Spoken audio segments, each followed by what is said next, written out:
अल्हम्दुलिल्लाहि रब्बिल आलमीन वस्सलातु वस्सलाम अला रसूलिल्लाह व अला आलिहि व अस्हाबिहि अजमईन। अल्हम्दुलिल्लाह, पहला तारुफ़ी वीडियो के बाद ये हमारा दूसरा वीडियो है।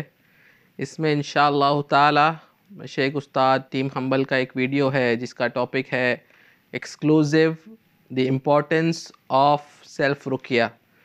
तो सेल्फ़ रुक़या जो बोलते हैं या ख़ुद पे रुक़या कैसे करें जो बोलते हैं, इसकी अहमियत क्या है, क्यों हम ये चीज़ लोगों को सिखाना चाह रहे हैं, तो ये अहमियत को समझना इंशाल्लाह ज़रूरी है। तो मैं कोशिश करूँगा उस वीडियोस में जो उन्होंने पॉइंट्स बोले हैं उन्हीं पॉइंट्स को कवर करूँगा, लेकिन मैं वर्ड टू वर्ड ट्रांसलेशन या तर्जुमा नहीं कर रहा हूँ। तो मैं अपनी तरफ से या जो भी उनका तर्जुमा है उसको बोलूँगा, प्लस उसमें कुछ चीज़ें अपनी तरफ से ऐड करूँगा, हमारे जो माहौल है उस हिसाब से इंशाअल्लाह ताला।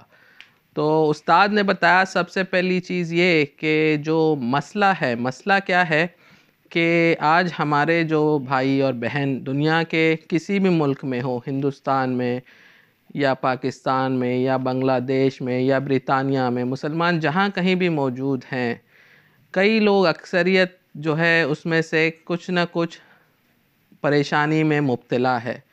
हर घर में कहीं पे मियाँ बीवी के झगड़े का मसला है, कहीं पे सास बहू का मसला है, कहीं पे आदमी बीमारी से परेशान है, कहीं पे आदमी बच्चों के जो तौर तरीके हैं उससे परेशान है। हर कोई किसी न किसी किस्म की परेशानी में है। तो कुछ हद तक जो है ये परेशानियां जो हैं वो या तो आजमाइश हैं। अगर आजमाइश भी हैं तो हमको समझना है कि आजमाइश में हमें पूरा कैसे उतरना है, अल्लाह रब्बुल आलमीन ने हमें क्या रहनुमाई की है। और जब ये आजमाइश नहीं है, अगर इनकी जो सबब है इन बीमारियों का या जो परेशानियां हमारे घर में हैं, उन परेशानियों का सबब अगर कोई और चीज़ है, जैसे हमको नज़र बद लग गई या हमको जिन का असर हो गया या हमको जादू का असर हो गया, तो जब इस तरह की बीमारियां हैं तो ये बीमारियां दवाई खाने से तो हल नहीं हो सकती। तो इन चीज़ों के लिए हमको ज़रूरत पड़ती है रुक़या करने की। तो जब आपको ज़रूरत पड़ती है रुक़या करने की और हमारे माहौल में सही तरीके से रुक़या करने वाले, सही तरीका किसे कहते हैं, जो रुक़या शरइया जिसके जो शुरूत हैं वो हमने पिछले वीडियो में बताया, इसके 3 शुरूत हमने आपके सामने वाज़े किए थे। तो उन शुरूत के मुताबिक रुक़या करने वाले लोग अगर आप ढूंढने जाएंगे तो शायद एक शहर में जितने लोग जो एक बिल्कुल सही तरीके से कर रहे हैं आप अपनी उंगलियों पर गिन सकते होंगे। मैं नहीं जानता हूँ बहुत ज़्यादा ऐसे लोगों को जो शरई रुक़या करते हैं। तो हमारे उस्ताद ने बताया कि जब इस तरह का मसला है तो अगर हम चाहते हैं कि हर बंदा जिसको भी कोई परेशानी हो, लाखों लोगों को अगर परेशानी है और वो सिर्फ सही तरीके से इलाज करने वाले के पास जाएं, यानी ये गिने चुने अगर 10 लोग एक शहर में हैं तो वो बंदा कैसे हर एक पर रुक़या पड़ेगा। तो ये जो सिस्टम जो आज चला आ रहा है वो एक सक्सेसफुल सिस्टम नहीं है, वो सिस्टम कामयाब सिस्टम नहीं है। हम में से अक्सरियत परेशान है और इलाज नहीं करा पा रही है। तो इसको हल कैसे करना चाहिए, तो अल्हम्दुलिल्लाह उस्ताद ने इसकी जो मिसाल दी कि आप अगर हॉस्पिटल के सिस्टम को समझे, तो अगर आपको सर दर्द होता है तो आप सर दर्द पे सीधा हॉस्पिटल नहीं चले जाते। आप सबसे पहले अपने घर में क्रोसिन या पैनाडोल, कोई भी पैरासीटामोल की टैबलेट लेते हैं। अल्हम्दुलिल्लाह आपको अच्छा लगता है तो आप उसके आगे कुछ नहीं करते, यानी आप अपना इलाज छोटे लेवल पे जब होता है तो खुद घर में कर लेते हैं। तो यही सेम मिसाल वहाँ पे लगानी है। अगर आपका मसला उससे थोड़ा बढ़ जाता है कि भाई अगर आपको गोली खाने से नहीं फ़ायदा हुआ तो आप अपने मोहल्ले के जो हम फैमिली डॉक्टर कहते हैं आप उसके पास जाते हैं कि भाई मुझे बुखार भी आ रहा है, मेरे जिस्म में भी दर्द है, तो मैं वो आपको कोई दवाएं तजवीज़ करता है, आप उन दवाओं का इस्तेमाल करते हैं। अगर उससे भी इत्मीनान नहीं हुआ तो फिर वो शायद आपको ब्लड टेस्ट करवाए और फिर वो आप आगे नेक्स्ट लेवल पे ले जाके आपको कहे कि आपको हॉस्पिटल में एडमिट होना होगा, तब आप जाके हॉस्पिटल में जाते हैं या स्पेशलिस्ट के पास जाते हैं। या आपका मसला जब पता चलता है कि भाई ये ऑर्थोपेडिक है या ये दूसरी बीमारी है, हार्ट का मसला है, तो आप उस चीज़ के स्पेशलिस्ट के पास जाते हैं। तो ये चीज़ समझे कि अगर हर बंदा एक सर दर्द पे भी स्पेशलिस्ट के पास जाएगा या हर बंदा एक सर दर्द पे भी इमरजेंसी डिपार्टमेंट में जाएगा, तो उस डिपार्टमेंट का क्या हाल होगा।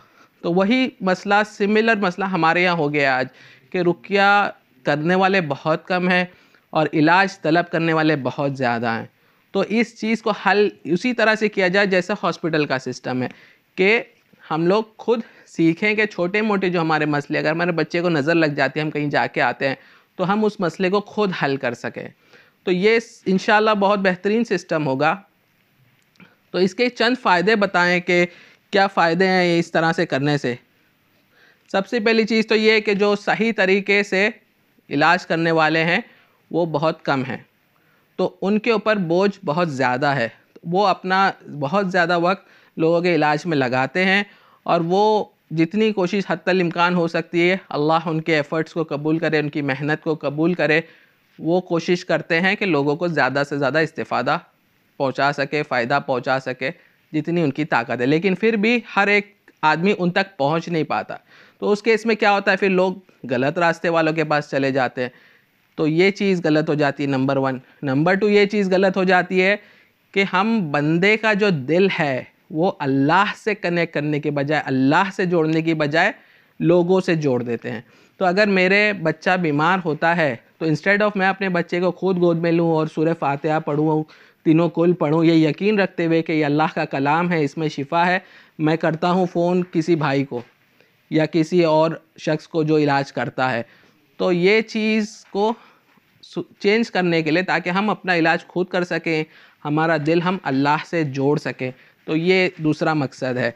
तीसरा मकसद जो है हमारा वो ये है कि बीमारी का शुरुआत में इलाज होना।